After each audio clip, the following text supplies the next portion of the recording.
Hey there, ladies and gentlemen. My name is Chris Waters. I'm from GameSpot.com and here to host the 7th semi-annual Firaxis Mega Panel. Thank you all for coming.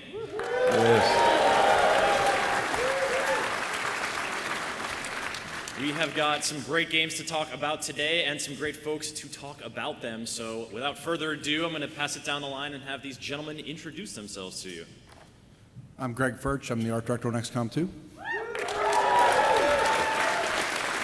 That was so demure, the way you said that. Hi, I'm Greg Furch, art director. I'm Jake Solomon. I'm the creative director of XCOM 2.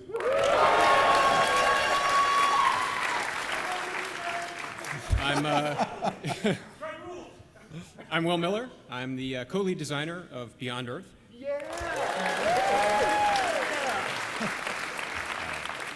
I'm David McDonough. I'm the other co-lead designer of Beyond Earth.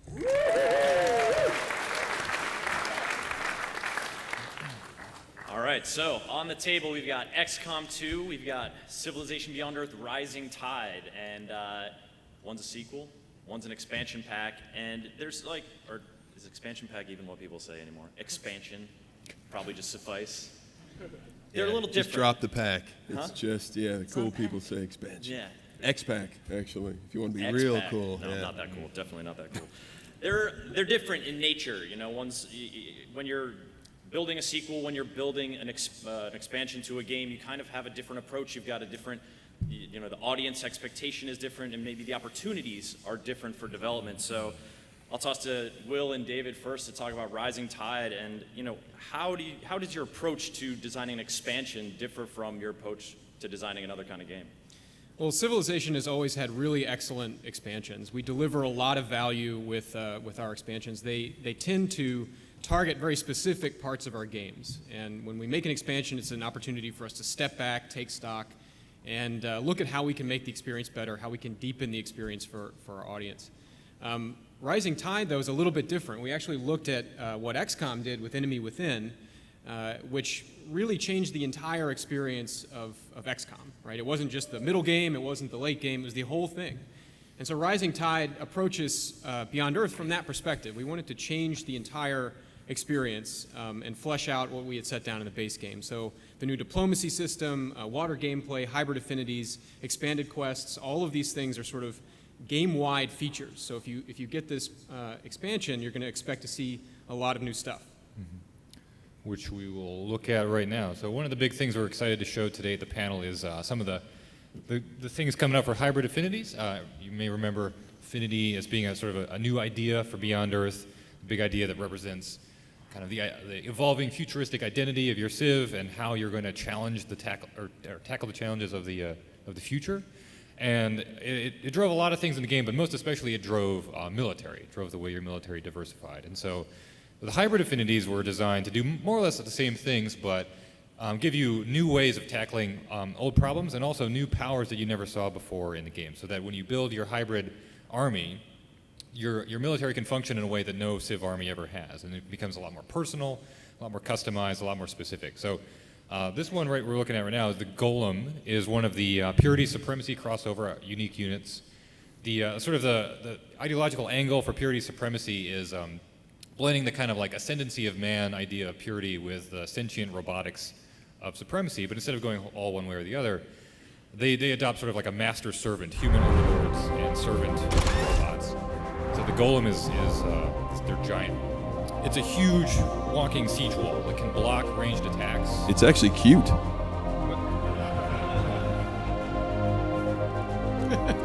Very cute. One of those things rolling around your apartment? Yeah. So it deploys into this like wall, this fortress mode that can block ranged attacks, a good attack of its own. And so it represents kind of like what the hybrid units do. They're not necessarily replacements for your core military, but they're augmentations. Like if you put this in your army, you're definitely making it sort of a siege army, or you're making it about this or about that. The Immortal is one of the sort of the mid-level ones for Purity Harmony. And they take the blend of, once again, the Purity's emphasis on humanity with Harmony's genetic modification to engineer superhumans, like things that are way beyond what any human being could do before, and like start to fuse technology with the human genome. So they have these sort of like kind of like impossibly proportioned, angelic-looking, like flawless-looking humans, but merged with their gear. They're all one thing. They have like bioorganic armor. They're holistic beings. It's pretty weird. So this is like a shock troop. They ignore terrain penalties. They do a lot of other cool things. So you would use this. You'd have fewer of these in your army, but each one is individually more powerful. So you're like focusing the way your army fights by concentrating the enemy's attention on the immortals who can absorb a lot of damage, so you can whittle them down.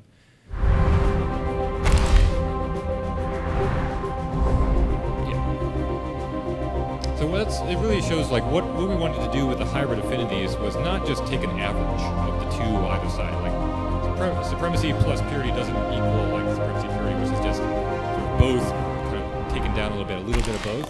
We really looked at the hybrids as new identities in and of themselves, equivalent to the original affinities in how they approach the world, like what they're really about, how they take these ideas about what humanity could become and make them their own.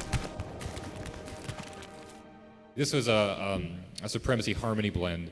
So there have the robotics plus the like organic military to create these kind of cyborgs, pretty much. Like the art angle and sort of attitude that we took through for this hybrid was imagine the Predator. And so all of their units are kind of based on that, like modifications of what is the Predator. It's sort of this bioengineered like cyborg thing. And this unit, the Aquilon, is sort of an air carrier. It's the first air carrier in Civ, and so it supports aircraft, but it also has like long-range bombard, and it's this like halfway living thing, so it's very resilient. The direction we gave to the concept art for this thing was, all right, imagine a meat zeppelin. Sure enough, that's Oddly enough, not the first time that phrase has been uttered at Firaxis. I don't know what that means. You knew just what I meant. Right. So the Aquilon is their ultimate. Like I said, it's a carrier unit and a long-range bombard unit, and it hovers above the terrain, so it's extremely agile, gross, which is very much the Harmony way. It looks sticky. It's the sound design for this is phenomenal. I can only describe. So the crossover here, Supremacy Harmony, is about like they're sort of power by any means. Like there's power to be gained in robotics and machinery. There's power to be had in biomechanics. Why not take both? Why have to pick one or the other? We're gonna absorb all of the possible potential power that we have. So hybrid affinities change what the original affinities mean. Like you can imagine how these things in your army would change how you would use your core affinity troops. They change how you play every part of army development. And that's what Will meant when he was talking about enemy within. Like even the things that are old are made new by the addition of the hybrid affinities and these alternative options that can change the value or change the timing or the purpose of even the original content. And then of course the new content and stuff like this. And I think the expansions give us an opportunity to really question not just not just the content that's in the game, but also the design of our systems from a very fundamental level. So the water gameplay, for example, in the expansion, we sort of questioned what the purpose of a city was. Cities are these power centers in your game. They're sort of the engine of your civilization. And how do we knew we wanted water cities, but we weren't really sure how we wanted them to work. We wanted them to be mechanically distinct, but not too different that you'd have to learn different sets of rules. And I think it was sort of, it coalesced out of the firmament that they would move. We had a producer that came up with it, and QA came up with it, and Dave came up with it all in the same day. We said, all right, we're going to do that. We're seeing some B-roll now of the lineup of all of the new the hybrid units. And as David mentioned earlier, they're not just averages in terms of the visual style of the units we introduced in the base game. They really are unique, and they're a great augmentation to your And I like this because this is like a to the death tournament of all your hybrids, right? Right. Basically what we're watching. Marketing has a good time putting it together. So one of the things we were talking about for this panel, like how to explain what makes Rising Tide different than base BE. And the phrase that keeps coming up, I think was mentioned already, is the idea of breaking that part of the fun of making an expansion is going back to things that you treasure a lot about the base game. Like the affinities are really a core mechanic of the base game. They drive so much of the progression, they're really integral to how the player plays. They're a source of player investment. Players really get into wanting to be the wanting the power that is there to be had in Purity Civ. people resonate with these things really strongly.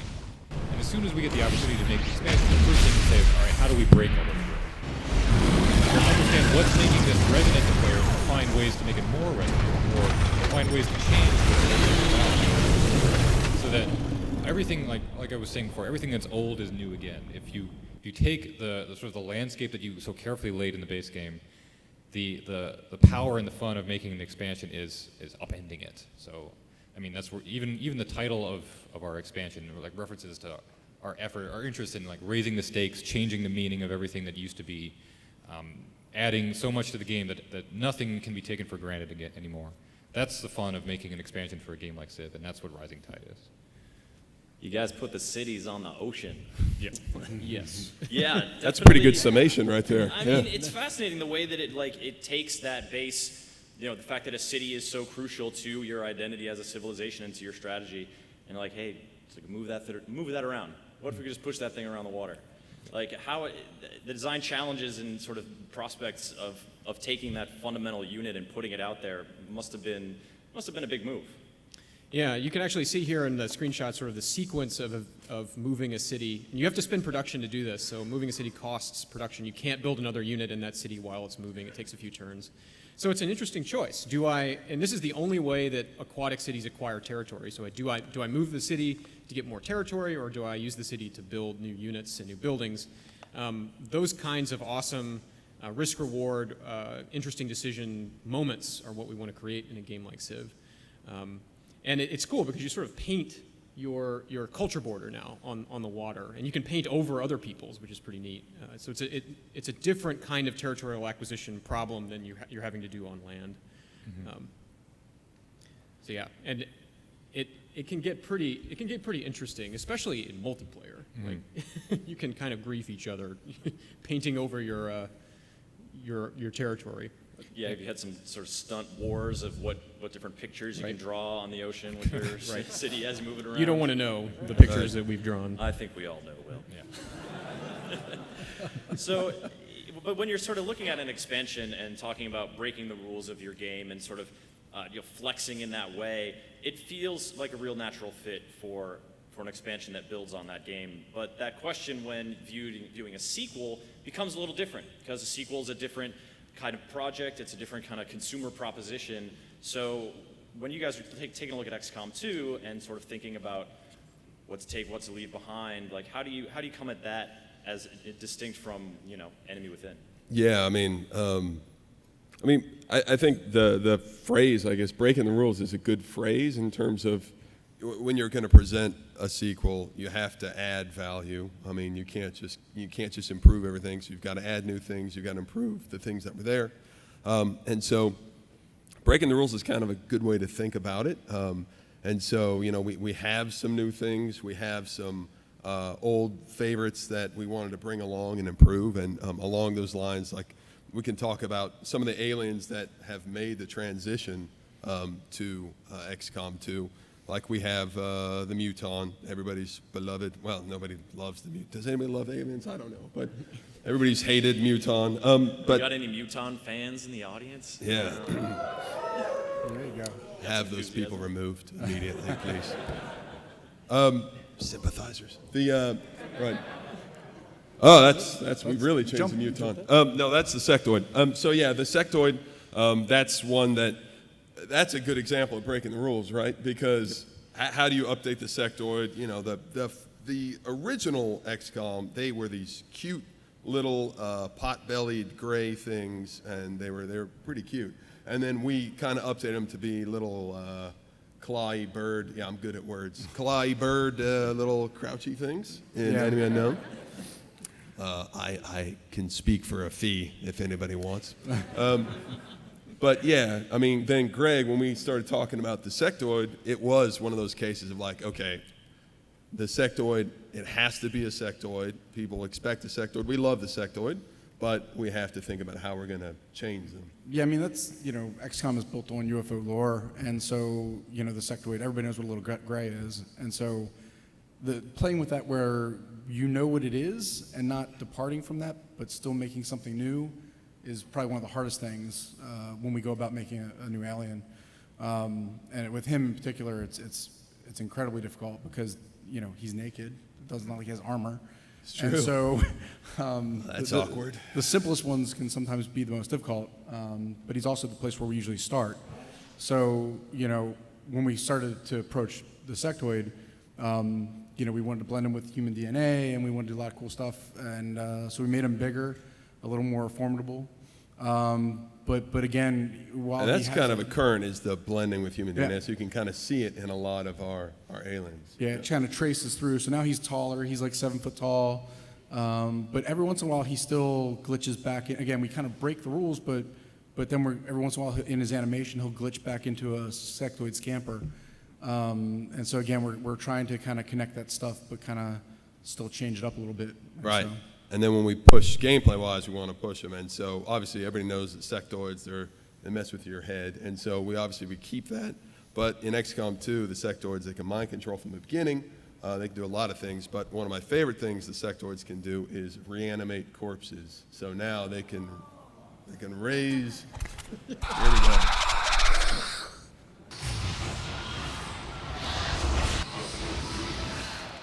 Yes. Kill your friends twice.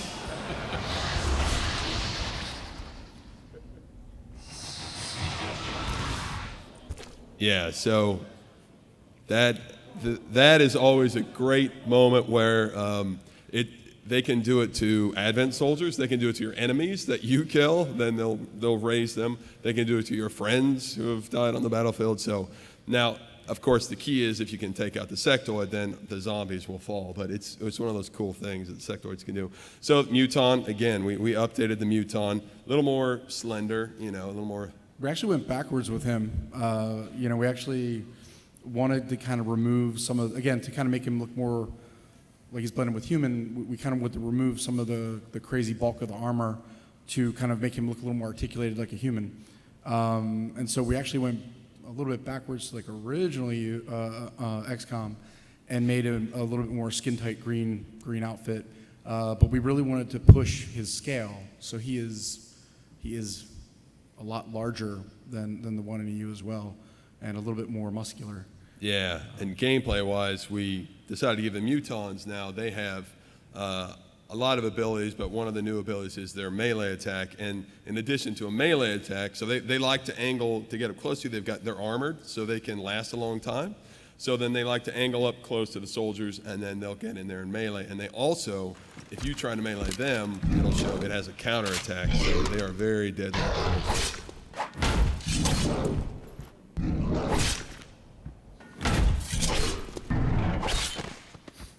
Yes, that was a sequence of brutality.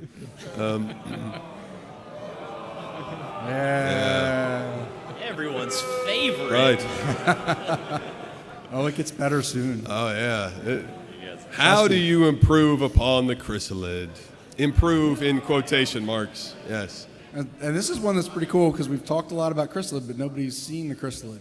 Right. So from X2. So Yeah. this is going to be kind of fun. Obviously, you make them a little more metal. You give them bigger spikes. Yeah, but with this one, art-wise, we really like the look we had, and so we just kind of exaggerated a little bit. Yeah, we for wanted X2. to push the points on and make him feel a little more poisonous, and so Yeah. there Toxic. it is. Now, this is the great thing about the chrysalid gameplay-wise, is that now the chrysalid can burrow into the ground and become basically invisible. So, yeah, it's like the worst proximity mine you can imagine. See, look at them. They're invisible, can't see them, and then you get too close, and out they come. Yeah. Why would that be scary? All right, and then they'll cocoon your soldiers, and out of the cocoon will spring 3 chrysalids. So, Real gross. obviously, I've made a good decision. Your tears are like candy to me. Got a real vicious streak in you guys. Yes. Right, the Berserker, and again, this is another one that we've updated. So she's huge. We made her. We really wanted to push her. She was close to the MUTON before in Enemy Unknown, and we wanted her to be her own character. And so she's massive. She's really, really big. Yeah, the MUTON in X2 is significantly bigger, and the Berserker is really, really big. And She is terrifying, absolutely And terrifying. you see the ports on her where she gets all her juice. We always like to think she's just roided out there. And so. again, we wanted to strip her down a little bit in the sense of you could see her body, you could see some of the human elements. We wanted to see a little more of what was under the armor. And so we've kind of retained, her, the size, pushed the size, but her skin is really her armor. And those red warm areas are more like rhino skin, and she's got these ports where, she's been roided up or something.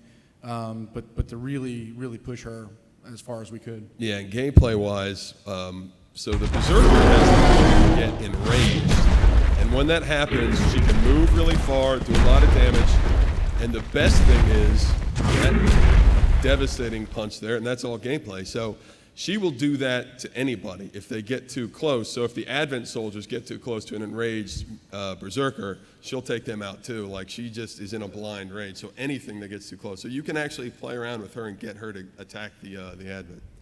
And so, speaking of the Advent, so now we're going to show, wait, what's first? Is it a new one yet? Are we showing the new one? Nope. No, not the new one yet. New things are coming. So, and this we have shown is the Advent mech, of which there are a couple levels. So this is a level 2. This is Yep. right. And we've only shown shooting. We haven't shown actually some of the coolness of this character. So. Right, and so the mechs, insult to injury, the Advent, they have developed their own mechs here, and they are very armored up. They're very hard to take down. Art-wise, you want to say anything about them? Yeah, we just wanted to really kind of make them feel very mechanical, very robotic. Give them something that remove some of a lot of the Advent stuff. A lot of the characters are a little softer in some ways, and this one has just a very different feel. Yeah, Anyway. complete robot, and the mech's ability is a micro missile attack, and so the mech can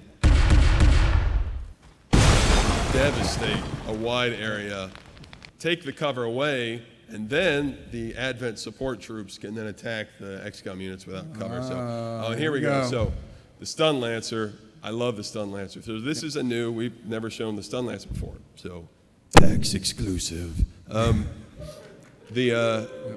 Stun Lancer is awesome. So, she is a complete psycho. He and she, all Advent are both genders. But, so, no, I don't mean individuals are both genders. I mean, This they're one is a both male. male and female Advent. All Advent can be male and female. They're not like frogs or anything. So is that even true? I don't even think that's scientifically true. So whatever, aliens. That's what I know. So so the Stun Lancer is awesome. So when you see a Stun Lancer, they are psychos, and they will ignore everything to melee. So we don't want melee just to be the role of the Ranger class. The Stun Lancer is a sword-wielding, an electric sword-wielding Advent trooper. So they get close, and then they will ignore everything to get close to a soldier. They'll sacrifice themselves to do it, and they run really far. So when you're already in trouble, and then they have the ability to, if you're lucky, stun you a little bit, but if you're unlucky, they can knock your soldiers unconscious. So, yeah, they're awesome. The Stun Lancer is awesome. How exactly do you mean awesome? I don't find them awesome. Well, I mean, in theory, they're awesome. They're terrifying. Right. I hate those things. If they're on your side, they'd be awesome. Mind control them, and they're awesome. So, also new stuff is, we've talked about the Grenadier, but we haven't shown any real footage of that. And so the Grenadier is kind of evolution. This is something that we sort of evolved. This evolved from the Heavy, but they have a lot of really cool abilities. So they shoot lots of grenades. They can fire within a cone. They do a lot of really cool abilities where they can lock down areas. So they can, shoot this giant cannon in a cone. They can launch a lot of grenades. And now we have all kinds of specialized grenades, lots and lots of different kinds of grenades that the Grenadier can shoot, and they can carry a lot. So.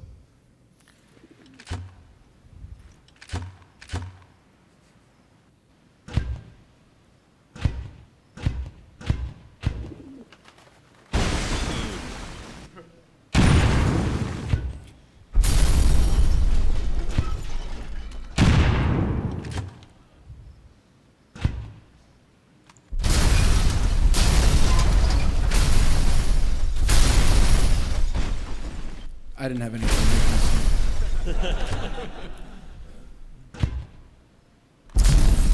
Yeah, and that's good, actually. The Grenadier does a good job of showing off all the improved destruction, as you can see. Lots of new fidelity, destroying floors, ceilings, all that stuff.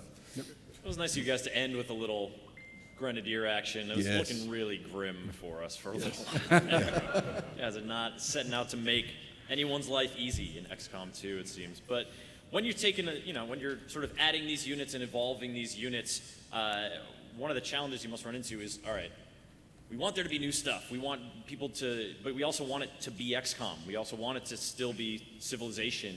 How do you, the things that draw people to these games, the canon of these games, you can't, you're not just throw all that out the window, but at the same time, you need to give them something new. How do you guys, so canon can be kind of like limiting in that, you have to have certain parameters, but at the same time, it's like what makes your game your game. So how do you deal with that conflict, that sort of struggle? Well, on Beyond Earth, the canon was something that we sort of wrestled with on the base game because we created a lot of it and then deliberately held it back. And now looking back, it seems like that was obviously a poor choice because it added so much to the game to bring players into that story and let them make it their own. But we wanted the story to emerge over time in the base game. So we authored systems that would bring it out, but it never quite got out far enough. So a lot of the systems that we've added in Rising Tide are really about bringing the story out a lot more. And one of the best examples of that is diplomacy in the way that the leader characters come to life. Right, the diplomacy system in BE was the same as the diplomacy system in Civ 5, which is to say, you could make war, you could make peace, you could trade some resources, and that was about it. And one of the things that we realized Hola. after the game How can was I help live and you? people were playing was that the psychology of that system had changed. It What's really the didn't deal? work because we didn't have the historical canon there to support it. So we had to go back into that system and rebuild it from the ground up to be more of a platform for these characters that we created to express themselves, and for that expression to matter in your strategic play. So the diplomacy system lets you sort of build your own character over time, the personality of your character over time, which we're seeing here. You can add these traits to your character and make the traits better by spending the diplomatic capital resource, which is the sort of currency of diplomacy. And then you can also make these you can make agreements with other civs, which is a new way to trade power. And these two additions to diplomacy really make Hello for a there. much more transparent system, a more personable system. Okay, what have you got? See Duncan Hughes there.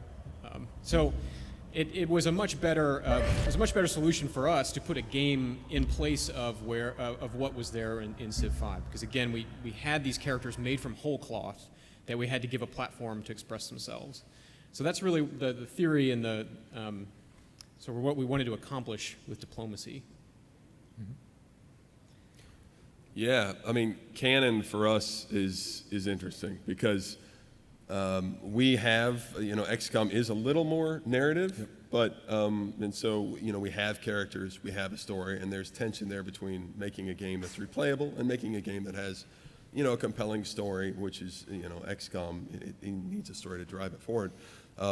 And so, for us, a lot of times, obviously, the real story is about the player and the player's story that they create. And so we'll show something about that in a second. But something that's more fixed narrative, actually, we get to show for the very first time anywhere, is actually there will be an XCOM novel. I've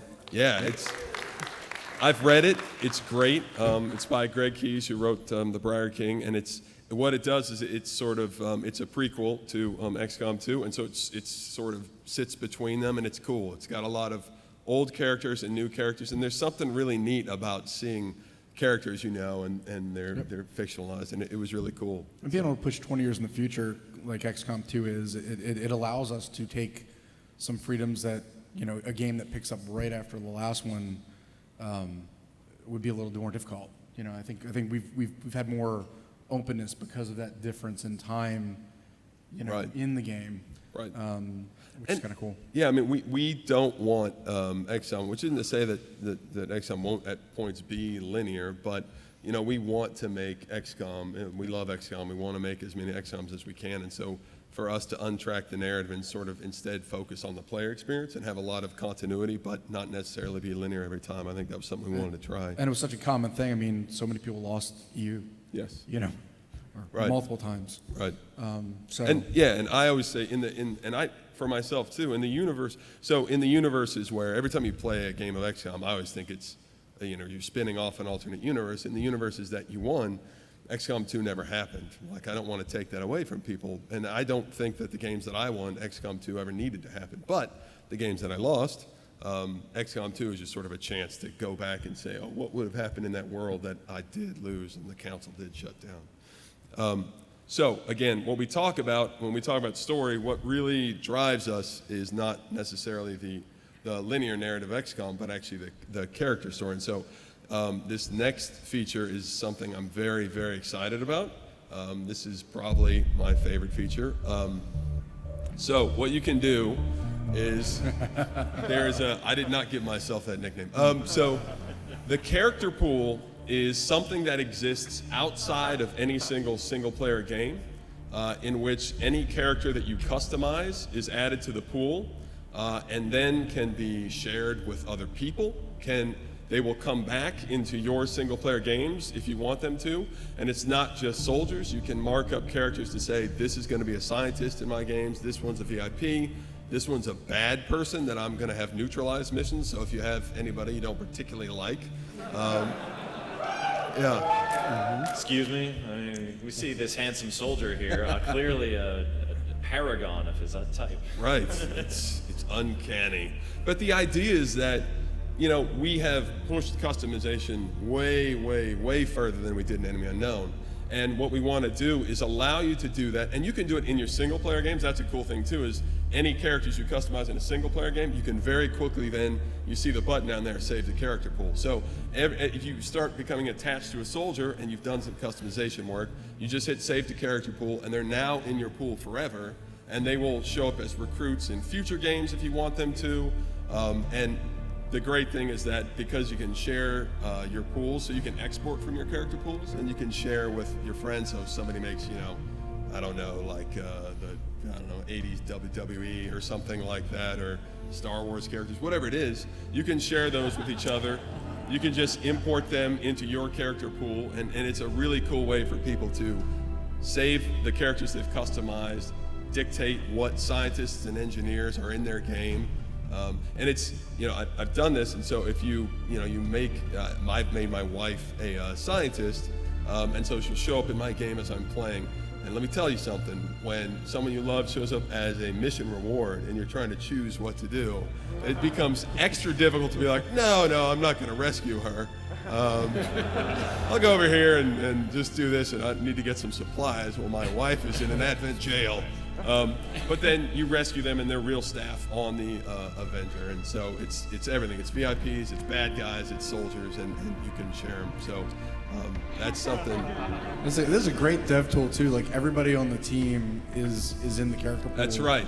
That's right. And we'll go in, and every once in a while I may make Garth pink or something, and save him out a little funny, and wait till he plays and discovers that he's been changed. Yeah, every right now we're playing with the character pool, which is all the devs, and so it's funny because you'll see the character pool is very aspirational. Like, you'll see the way that people view themselves, and you're like, It's a little so scary. sure you're that badass, but See Dave aspiring to a sweet stash over there. right. Dave is a weed dealer, apparently, who hangs out behind a strip club. Is that a setting I can pick in the character pool? Right. Make them like an unseemly NPC that gets turned into a chrysalid. That's right. Yeah, so the character pool is that's something that we were very excited to share with everybody. And I'm very excited to see all the pools that get made and shared with everybody. Oh, the monocle, there we go. The eye patch. Even better. Yeah, we have brow rings, we have face jewelry, we have all kinds of customization stuff. There's no way we could show it all, so it's really cool. And if you customize that much, that's why I had to let you guys save all that stuff. So Anything hit the cutting room floor, like giant bunny heads? Decided, no, it's probably not going to be a program. No, that's what's weird is that the character artist, Everything. like I think I put things on there like the monocle was like a joke. I was like, I'll come back to this in 2 years and come up with something better. But they went so fast, they were like, the monocle's in, and I'm like, the monocle? That was kind of a joke, but all right. I like You'd be surprised at how many gameplay decisions get made like that. Yes, yes. Wait, we didn't take that out? We should Right. put that? So, And once it's in, right. Yeah. Can't take it out. yeah. So you know, change all sorts of crazy stuff. Yep. It's such a cool feature.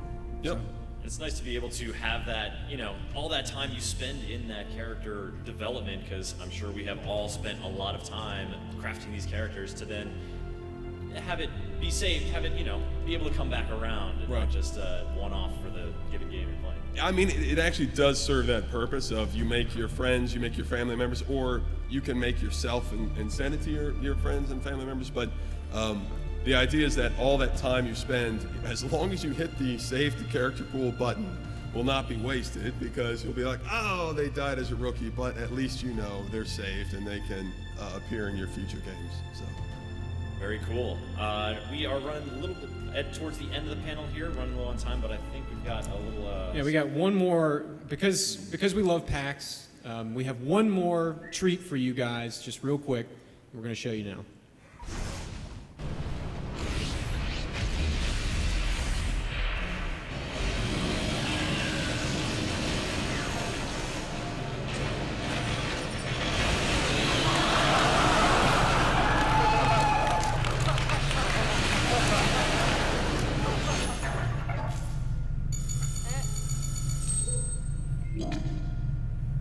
Greetings.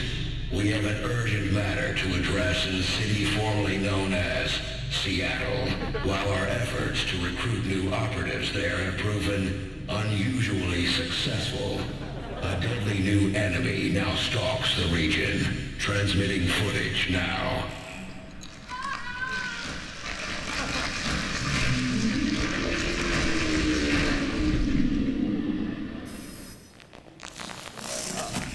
You may now resume your tactical simulation training.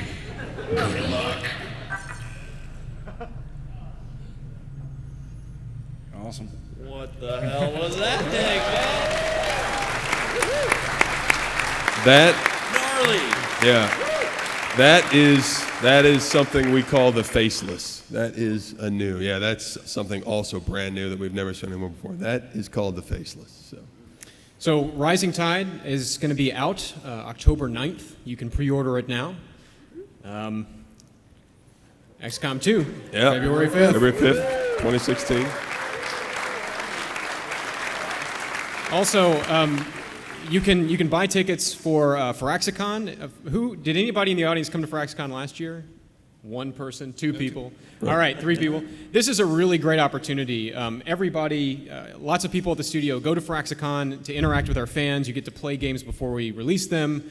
Lots of cool swag. Sid's going to be there. It's a really cool thing. If you can get tickets, they're on sale right now, and want to come to Baltimore and hang out with us, I'd love to have you there. That's October 3rd, also my birthday. So please, come celebrate with me. So you're throwing yourself a convention. That's right. Shh, it's a surprise party.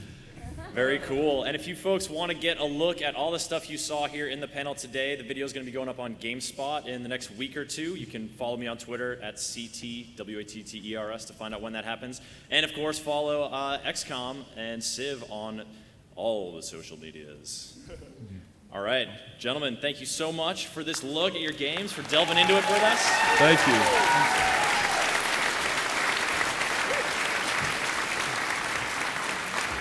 It's going to be an exciting few months for Firaxis fans. Enjoy your bonus PAX items here and have a great show.